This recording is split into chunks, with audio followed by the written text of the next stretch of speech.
जय हिंद, नमस्कार। स्वागत आप सभी दोस्तों का आज के इस महत्वपूर्ण क्लास में। दोस्तों, अगर आप दरोगा के लिए सच में एक जुझारू छात्र हैं तो ये वीडियो आपके लिए मस्ट है। आज के वीडियो के ऊपर बहुत रिसर्च किया गया है और क्या स्ट्रेटजी रखनी है अपने 35 दिनों का, उसके ऊपर हम बात करने वाले हैं।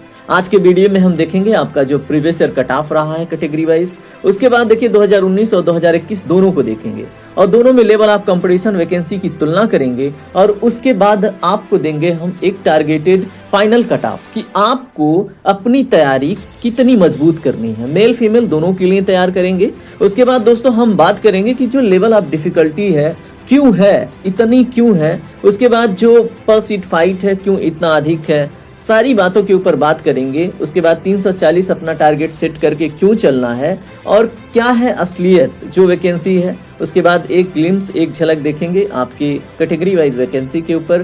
फाइनली हम बात करेंगे जो मास्टर प्लान आपके सामने दिख रहा है, इसके ऊपर मास्टर प्लान को कैसे लेके चलना है 35 दिनों में, उसके ऊपर बात करेंगे। माइंड मैप के ऊपर बात करेंगे। उसके बाद टेस्ट एनालिसिस के ऊपर बात करेंगे। चलिए स्टार्ट करते हैं। चलिए हम बात कर लेते हैं। पहले 2016 की एक वैकेंसी आई थी, उसका 2019 में फाइनल हुआ था दरोगा का। तो कितना गया था कट ऑफ? जनरल के लिए 332.91 पे, ओबीसी के लिए 321 तक जा चुका है, एससी के लिए 283 जा चुका है, एसटी 235 और यहाँ पे देखें एक्स सर्विसमैन का 271 तक पहुंच चुका है। ठीक है, आप देख लीजिए एक बारी एक झलक इसका, उसके बाद हम बात करेंगे। यहाँ पे देखिए अगर हम बात करें दोस्तों 2021 का, जिसमें अच्छी खासी वैकेंसी थी, 9,534 पोस्ट थे। ठीक है, उसमें जो जनरल का गया था 302 पे ही बन गया था।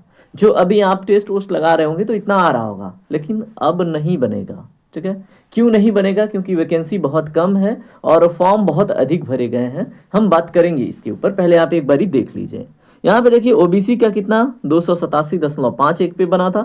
बहुत सारे मेरे भी दोस्त सिलेक्ट हुए थे। यहाँ पे इकोनॉमिकली वीकर सेक्शन देखें 285.56 पे बना था। एससी का 260.144 पे बना था। एसटी का 223.33 पे बना था। ठीक है, तो ये था 2021 का कट ऑफ। यहाँ पे फीमेल का आंकड़ा फीमेल देख लेंगे अपना। ठीक है, अब चलिए हम बात करते हैं अन्य डाटा के ऊपर। यहाँ पे अन्य डाटा में हम देखेंगे कि आपका जो एग्जाम होने वाला है वो टफ हो रहा है। टफ कितना हो रहा है, कैसा नेचर रहेगा? देखिए अगर हम 2016 में देखें तो 3,307 वैकेंसीज थी, 6 लाख फॉर्म पड़ा था।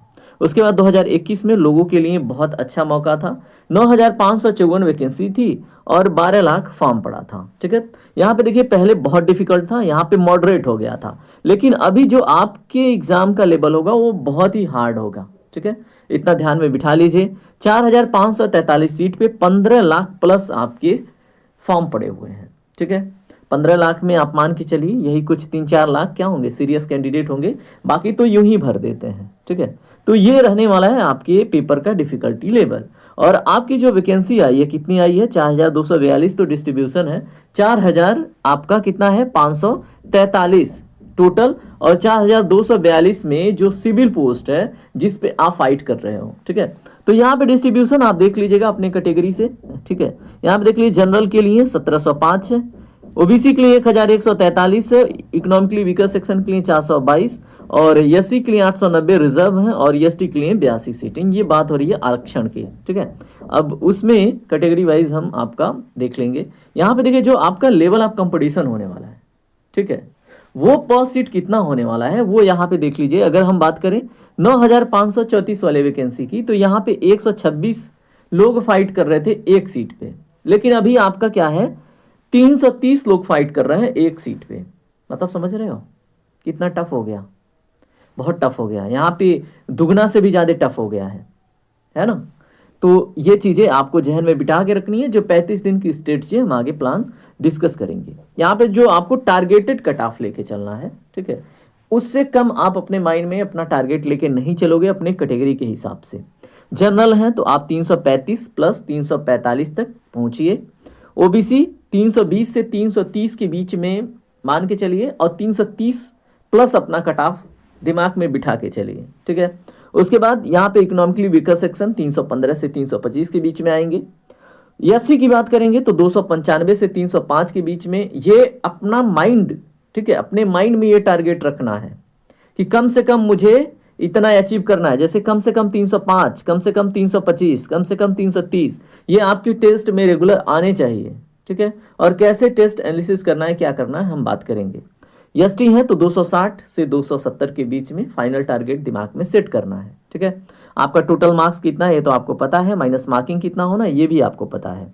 यहाँ पे एक बारी फीमेल का नज़रिया हम देख लेते हैं। ठीक है, फीमेल के लिए दोस्तों अगर वो जनरल से आती हैं तो अपना 305 मतलब दिमाग में सेट कर लें कि 305 के नीचे नहीं आएगा। ठीक है, अपने टेस्ट में आप 305 प्लस लाने की कोशिश कीजिए। उसके बाद यहाँ पे ओबीसी के लिए 290 प्लस मान के चलिए, यहाँ पे एससी के लिए 265 प्लस मान के चलिए जो फीमेल हैं, और एसटी के लिए 240 प्लस मान के चलना है। ठीक है, अपना पर्सनल टारगेट कि फाइनली अगर हमारा इतना बढ़िया कर पा रहे हैं तो चांसेस है। ठीक है, तो ये रहा आपका एक टारगेट ओवरव्यू। यहाँ पे हम बात करेंगे कि हाई क्यों रखना है, मतलब इतना अधिक क्यों रखना है। दोस्तों आपको पता है वैकेंसी कम है, फॉर्म बहुत अधिक पड़ा है। ठीक है, तो एक रीजन तो ये हो गया, मतलब एक सीट पे 330 लोग फाइट करेंगे, एक कारण ये हो गया। दूसरे यहाँ पे देख लें कि जो भी तैयारी है, ठीक है, जैसे अभी आपने बहुत सारे कोर्स परचेज किए होंगे। ठीक है, पहले इतना नहीं था, मतलब इतना ज़्यादा लोगों का सोर्स तक पहुँच नहीं था, बहुत लोगों के पास मतलब कम सोर्सेज थे, वो डिस्टर्ब रहते थे। लेकिन अभी हर एक बच्चा के पास इंस्टीट्यूट तक पहुंच, डायरेक्ट एप्लीकेशन से अपना कोर्स परचेज कर लिया, हर एक चीज़ का सुविधा है, एआई है। ठीक है, तो ये इसकी वजह से भी आपका कंपटीशन टफ होने वाला है और मेरिट हाई आपको रखनी है अपने दिमाग में। ठीक है, उसके बाद एज रिलैक्सेशन फैक्टर है। जैसे मान लीजिए जो अनुभवी लोग हैं, जिनको अच्छा खासा पकड़ था, ठीक है, अगर उनको एज रिलैक्सेशन मिला है तो उनका अनुभव, उनका मेहनत और उनका बेरोजगारी बहुत हावी पड़ने वाला है। ठीक है, तो इसलिए भी ये टफ आप दिमाग में टारगेट लेके चलेंगे अच्छा खासा वाला।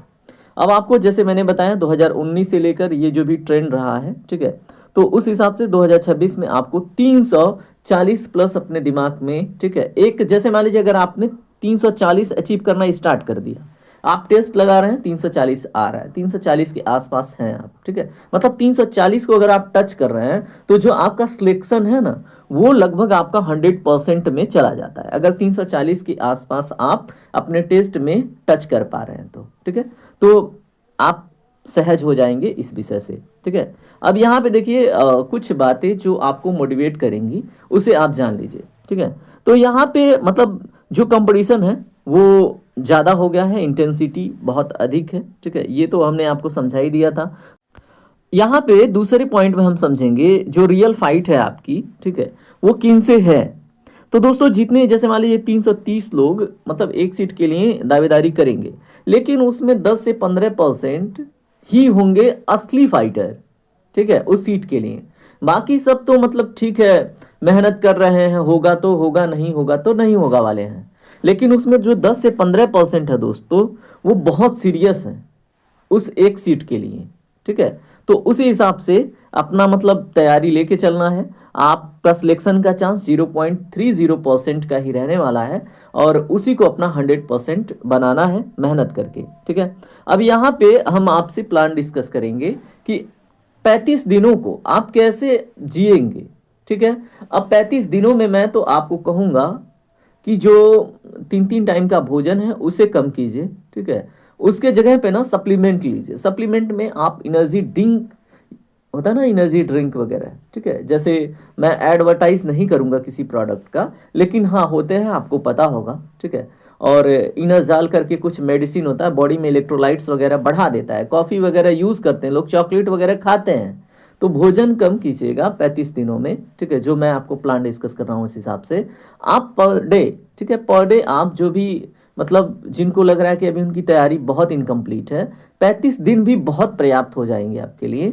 आप अपने एनर्जी लेवल को हमेशा मेंटेन रखिएगा। ठीक है, भोजन से नहीं, कुछ इंग्रेडिएंट एक्स्ट्रा लेके, चाहे आप कोई भी ड्रिंक पीजिए, लेकिन वो मतलब एनर्जी ड्रिंक होना चाहिए। ठीक है, ये इसलिए क्योंकि अधिक भोजन करेंगे नींद आएगी, आलस आएगी, और 35 दिनों में ये सारी चीज़ें नहीं करनी है।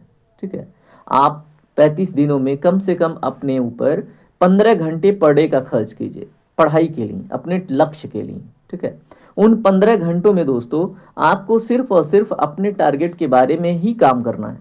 जो आपने लक्ष्य बनाया है कि हमें दरोगा बनना है, इस बार एक सीट चाहिए, ठीक है, तो उसके ऊपर ही काम करना है, ठीक है। तो ये हो गई कुछ मतलब जरूरी की बातें जो आपको करना है, क्योंकि आलस्य का शिकार नहीं होना है। यहाँ पे अपना कंप्लीट सिलेबस करना है। कंप्लीट सिलेबस की वजह से मान लीजिए अगर आपने 15 घंटा शेड्यूल किया, ठीक है, तो 5 घंटे अपना पूरा कॉन्स्टेंटली सिलेबस कंप्लीट कीजिए अच्छे से, क्योंकि सिलेबस के हर एक कोने से क्वेश्चन पूछा जाएगा, और एक क्वेश्चन भी ना अगर गड़बड़ होता है तो आप बहुत पीछे चले जाते हैं, ठीक है। तो अपना सिलेबस कंप्लीट करना है, उसमें आपको हिंदी को प्रायोरिटी देनी ही देनी है। उसके बाद मैथ, रीजनिंग, एप्टीट्यूड आप उसके ऊपर काम कर रहे हैं। बाकी जीके जीएस जो है उसमें जो इंपॉर्टेंट टॉपिक्स है वो मैं आपका कराऊंगा, ठीक है। उसके लिए आपको जीएस फोकस फैमिली का पार्ट बनना होगा। मैं क्या करूंगा, जो भी 2019 2021 या फिर जो भी उत्तर प्रदेश पुलिस जो भर्ती बोर्ड है उसका जो अपना अप्रोच रहा है जीके जीएस को लेकर, उन टॉपिक्स को ही उठाकर मैं 10 से 15 मिनट में एक लेक्चर कंप्लीट करूंगा, वहां से आप कवर कर लेना, राइट। अब यहाँ पे देखिए आपका सिलेबस का बात हो गया। अब हम बात करते हैं प्रॉपर नोट का। प्रॉपर नोट मतलब जो भी आपने नोट बनाया होगा वो आप रिवीजन कर रहे होंगे, लेकिन एग्जाम से 5 दिन पहले आपको ना सीरियस रिवीजन करना होता है। उसमें आप मोटे मोटे ग्रंथ रिवाइज नहीं कर सकते, इसलिए जैसे जब आप सिलेबस कंप्लीट कर रहे हैं, पढ़ रहे हैं, रिवीजन कर रहे हैं, तो माइंड मैपिंग कीजिए। माइंड मैपिंग क्या होता है, जैसे मान लीजिए आप सेंटर में ना टॉपिक को रखिए। जैसे कोई भी टॉपिक है, अगर आप पॉलिटी पढ़ रहे हैं तो सिटीजनशिप अगर टॉपिक है, नागरिकता या फंडामेंटल राइट या डीपीएसपी, तो उसको सेंटर में लिखिए, ठीक है। उसके बाद जो इंपॉर्टेंट पार्ट्स हैं ऐसे एरो बना के, जैसे यहाँ पे किया गया है, उसको बुलेटिन पॉइंट्स में मतलब एक एक पॉइंट करके हाईलाइट करके लिखिए, क्योंकि एग्जाम में आपका बहुत ज़्यादा थियरी और बहुत ज़्यादा डिटेल रिवीजन करने का टाइम रहेगा नहीं, ठीक है। तो नोट्स तो आप रिवीजन कर रहे हैं, इसलिए आप प्रिसाइज कर लीजिएगा कि एक झलक आप फाइनली 5 दिन में सारे नोट्स आप रिवाइज कर पाओ। एक झलक देखो, टॉपिक कंप्लीट हो गया, देख लिया, कॉन्फिडेंस आ गया, ठीक है। उसके लिए आपको ये माइंड मैपिंग टाइप का नोट बनाना होगा, ठीक है। आइए हम बात करते हैं इसमें दूसरे पॉइंट के ऊपर। देखिए कॉन्सेप्ट और जो स्ट्रक्चरल क्विक रिवीजन के लिए मैंने आपको बता दिया। फोकस करना है की पॉइंट्स के ऊपर, ये भी आपको पता चल गया है, ठीक है। हाईलाइट कर लेना उन पॉइंट्स को जो मैं बताऊंगा, ठीक है। अगर आपने कहीं और से तैयारी करी है या फिर कर रहे हैं तो आप उनके मतलब दिए गए सुझाव को फॉलो कर लीजिएगा, लेकिन माइंड मैप आप जरूर तैयार कर लीजिएगा।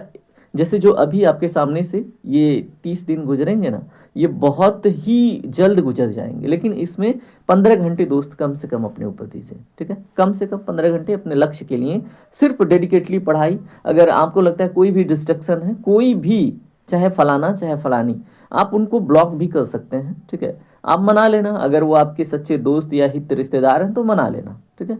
लेकिन किसी भी प्रकार का डिस्ट्रक्शन नहीं रखना है 35 दिनों के भीतर, ठीक है। उसके बाद आपको टेस्ट सीरीज, आपने टेस्ट खरीदा भी होगा, कर भी रहे होंगे, मैं जानता हूँ आप जुझारी स्टूडेंट हैं, ठीक है, आप बहुत मेहनती हैं। तो टेस्ट लगा रहे हैं, फुल लेंथ टेस्ट भी लगाइए, लेकिन सेक्शनल टेस्ट भी लगाइए। मतलब कोई विषय है, कोई टॉपिक पढ़ा, उसका टेस्ट लगाइए कि आपको कॉन्फिडेंस आता रहे, राइट। अब जैसे मान लीजिए कुछ लोग होता है टेस्ट लगा लेते हैं, आंसर पढ़ लेते हैं, तो वैसे नहीं करना है आपको। जैसे मैं यहाँ पे आपको समझा रहा हूँ, ये एक टेस्ट का मतलब फॉर्मेट है, ठीक है।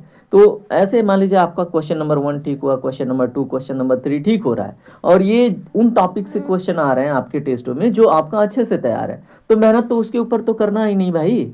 भाई उनके ऊपर ज़्यादा फोकस मत कीजिए। जैसे मान लीजिए क्वेश्चन नंबर 4 है, अब ये जो है आप जो भी टेस्ट दे रहे हो उसमें उस टॉपिक से आपके क्वेश्चन गलत हो रहे हैं, चाहे वो मैथ हो, रीजनिंग हो, कोई भी सब्जेक्ट हो, ठीक है।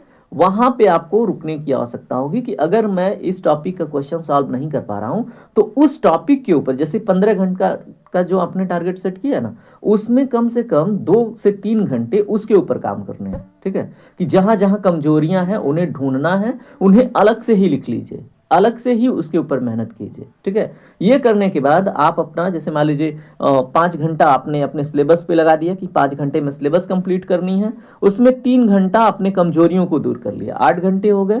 उसके बाद से दोस्तों 8 घंटे के बाद भी आपके पास बचते हैं कितने, 7 घंटे। 7 घंटे में आपको क्या करना है, डेली डेली आपको कम से कम 2 घंटे, ठीक है, टेस्ट पे देना है। इतना निश्चित रूप से आपको करना है, तभी आपकी कमजोरियां सामने आएंगी, राइट। उसके बाद दोस्तों जो बचा हुआ टाइम है, ठीक है, 5 घंटा, इसमें सिर्फ और सिर्फ अब क्या करना है, रिवीजन करना है, अपने नोट को प्रिसाइज करना है, रटना है। जैसे भी करो आपको अपने किताबों, अपने सिलेबस के आसपास ही रहना है। दुनिया से मतलब खत्म कर लीजिए इन आने वाले 35 दिनों के लिए, ठीक है। तो ये चीज़ें आप करेंगे तो आपको सफलता ज़रूर मिलेगी, ठीक है। अब यहाँ पे देखिए मैंने आपको टेस्ट सीरीज के बारे में बता दिया, टेस्ट एनालिसिस भी आपको बता दिया, ठीक है, कि क्या कैसे करना है। बाकी टेस्ट वगैरह तो आप लगा ही रहे होंगे। और देखिए इस चैनल पे भी हिंदी का आपको यूपी पुलिस कांस्टेबल और दरोगा के लिए टेस्ट, हिंदी के लिए, अन्य विषयों के लिए, इन्वायरमेंट के लिए, कंप्यूटर के लिए, और जो इंपॉर्टेंट टॉपिक्स स्टैटिक जीके के बनेंगे वहाँ, और जो करंट अफेयर्स जो बहुत ज़रूरी हैं आपके दरोगा और फिर पुलिस जैसे एग्जामों के लिए, उनके ऊपर मैं कंटेंट आपके एग्जाम से 10 दिन पहले तक सब डाल दूंगा, ठीक है। और मतलब वो आपको सच में हेल्प करेंगी एग्जाम में क्विकली रिवीजन करने के लिए। तो आप जीएस फोकस फैमिली का भी पार्ट बन जाइएगा निसंदेह, ठीक है। शर्माना नहीं है और बहुत ज़्यादा अंदर वो नहीं रखना है कि क्यों ही जुड़े हम इनसे, ठीक है। निश्चिंत होकर जुड़िए क्योंकि आपको यहाँ पे बहुत ही ज़रूरत की चीज़ें मिलेंगी, ठीक है। तो ये हो गया आपके ना मतलब एक 35 दिन के ऊपर कैसे काम करना है उसके ऊपर मोटा मोटी ओवरव्यू, जिससे आप अच्छे से कंप्लीट भी कर लेंगे, राइट। अब यहाँ पे बात आती है दोस्तों सब्जेक्ट वाइज जो गोल सेट करना है। जैसे मान लीजिए आप सेक्शनल टेस्ट लगा रहे होंगे, ठीक है, तो यहाँ पे सबसे इंपॉर्टेंट क्या है, आप हिंदी में ना जब भी टेस्ट लगा रहे हैं तो 35 प्लस आपके करेक्ट होने ही चाहिए। काट पीट के 35 प्लस, कम से कम 35 प्लस आपके सही होने ही चाहिए। उसके बाद अगर आप जीके जीएस लॉ कॉन्स्टिट्यूशन का पेपर अटेम्प्ट कर रहे हैं, ठीक है, तो उसमें कम से कम दोस्तों, ये कम से कम है, कम से कम 28 प्लस आपके करेक्ट बैठने ही चाहिए, ठीक है। उसके बाद दोस्तों अगर हम बात करें यहाँ पे, हमने लॉ एंड कॉन्स्टिट्यूशन के ऊपर तो बात कर लिया। अगर बात करें न्यूमेरिकल मेंटल एबिलिटी, इसमें भी 35 प्लस आपके, 36 प्लस आपको मेंटल एबिलिटी रीजनिंग वगैरह में आपको आने ही चाहिए, ठीक है। और इस तरह से मतलब आपके ओवरऑल क्वेश्चन जो है 134 कम से कम सही होने चाहिए। अगर 140 के आसपास आप आ रहे हैं मतलब आपके सिलेक्शन का चांस बढ़ा हुआ है, ठीक है। तो इतना मेहनत अगर आप कर लेते हैं, जितना आपने सुना, जितना समझा, जो भी हमने बात की आपके कट ऑफ के ऊपर, जो कुछ भी मैंने आपको समझाया, अगर आप इन्हें अपने जहन में बिठा लेते हैं, अपने खान पान की स्ट्रेटजी ठीक कर लेते हैं, तो डेफिनेटली आप बहुत अच्छा करेंगे, ठीक है। और 35 दिनों को ना आप दुनिया से हट जाइए, ठीक है। अब भूल जाइए कि दुनिया है कुछ, ठीक है। 35 दिन सिर्फ खुद के ऊपर दीजिए और अपने लक्ष्य के लिए 35 दिन मतलब देखिए 100% रिजल्ट डेफिनेटली अच्छा ही आएगा, ठीक है। अब देखिए यहीं पे मैं ना इस वीडियो को मतलब कंप्लीट करता हूँ। और देखिए जो चीज़ें मुझे आपको एक बड़े भाई के नाते समझानी थी मैंने समझा दी है। अब जो भी करना है आपको ही करना है, ठीक है। बाकी अगर आपको किसी टॉपिक में प्रॉब्लम होती है, कहीं पे कोई दिक्कत होता है, तो आप मुझे आके कमेंट में बता सकते हैं, ठीक है। मैं उसके ऊपर भी आपके लिए लेक्चर रिकॉर्ड कर दूंगा, या फिर कोई मतलब पर्सनल दुविधा है, दिक्कत है तो भी पूछ सकते हैं, ठीक है। मतलब आपकी पढ़ाई से रिलेटेड, तो एक बड़े भाई के नाते मैं आपको कुछ तो गाइड कर दूंगा, ठीक है। बाकी करना सब कुछ आपको ही होगा। चलिए मिलते हैं अगले वीडियो में। अगले वीडियो में हम लेक्चर आपके लिए लेके आएंगे, हिंदी, इन्वायरमेंट, अन्य विषयों के टेस्ट जो बहुत ज़रूरी होंगे पीवाईक्यू के रूप में, ठीक है। तो उसके लिए आप जरूर जुड़िएगा। तो चलिए फाइनली आपका दिन शुभ हो, आप ख्याल रखिए, मेहनत कीजिए दोस्त जितना मैंने बोला, क्योंकि कलंक हटाना है, ठीक है। तो चलिए मिलते हैं अगले वीडियो में, तब तक के लिए अपनी पढ़ाई जोरों शोरों से करते रहिए। जय हिंद, जय भारत, आपका दिन शुभ हो।